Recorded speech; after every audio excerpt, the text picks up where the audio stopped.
ప్రతి ఒక్కరూ దేవుని కృప కోసం నియమనిష్టలతో పూజలు చేస్తూ ఉంటారు.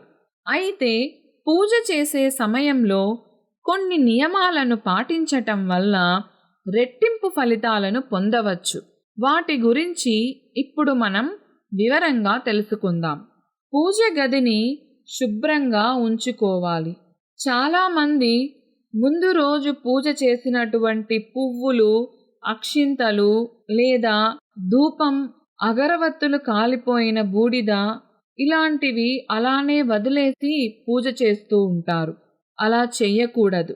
మనం ఎలా అయితే ప్రతిరోజు ఇంటిని, మన ఒంటిని శుభ్రం చేసుకుంటామో అలాగే పూజ గదిని కూడా ఎప్పుడూ శుభ్రంగా ఉంచుకోవాలి. ముందు రోజు పూజ చేసిన అక్షింతలు, పువ్వులు, ఆకులు, బూడిద అన్నిటినీ శుభ్రం చేసి తరువాత పూజని మొదలుపెట్టాలి. దేవుడి గదిలో దేవుని విగ్రహాలను శుభ్రం చేశాక బొట్టు పెట్టి పువ్వులతో అలంకరించాలి. బొట్టు పెట్టడానికి గంధం ఉపయోగించటం చాలా మంచిది. ఇంకో రకంగా చూస్తే పసుపు, మంచినీరు ఇలా ఉపయోగించటం వల్ల ఆ బొట్టులు త్వరగా రాలిపోతాయి. అదే గంధం ఉపయోగించటం వల్ల ఆ బొట్లు కొద్ది రోజులు ఉంటాయి. అలాగే మంచి సువాసన కూడా వస్తుంది. శివునికి విభూతి, విష్ణువుకి గంధం పెట్టాలి.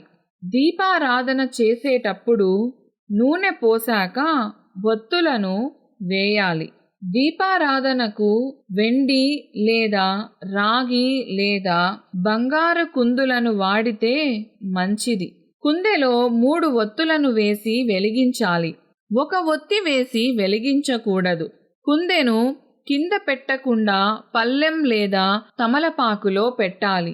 లేదంటే మన దీపపు కుందెలకు సరిపడా చిన్న చిన్న పళ్ళాలు దొరుకుతాయి. వాటిని తీసుకొని కూడా పెట్టవచ్చు.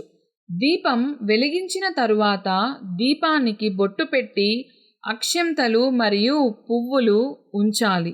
అలా చేయటం వల్ల మనం దీపాన్ని కూడా పూజించినట్లే అవుతుంది. నైవేద్యాన్ని కేవలం వెండి ప్లేటు లేదా తమలపాకులో మాత్రమే పెట్టాలి. చాలామంది అరటి పండ్లు లేదా ఏవైనా ఫలాలు దేవుడికి నివేదించినప్పుడు అలానే పెడుతూ ఉంటారు. కానీ తమలపాకులో పెట్టి నివేదించటం చాలా మంచిది. నైవేద్యం పెట్టిన తరువాత హారతి ఇవ్వాలి. హారతి ఇచ్చిన తరువాత 2 చుక్కల నీళ్లు చల్లి ఆ తరువాత మనం కళ్ళకు అద్దుకోవాలి. అప్పుడు ఆ హారతి భగవంతుడు సంపూర్ణంగా స్వీకరించినట్లు అవుతుంది. హారతి పూర్తి అయిన తరువాత 2 నిమిషాల పాటు మనం అక్కడి నుంచి వెళ్ళిపోవాలి. స్వామివారి కంటి చూపు నైవేద్యంపై పడినా అది మహాప్రసాదం అవుతుంది. అప్పుడు మనం ఆ ప్రసాదం తీసుకుని అందరికీ పంచిపెట్టాలి. ఇలాంటి కొన్ని చిన్న చిన్న నియమాలను పాటిస్తూ పూజను శ్రద్ధగా చేస్తే మంచి ఫలితం దక్కుతుంది. మరి ఇలాంటి కొన్ని నియమాలను పాటిస్తారని ఆశిస్తున్నాను.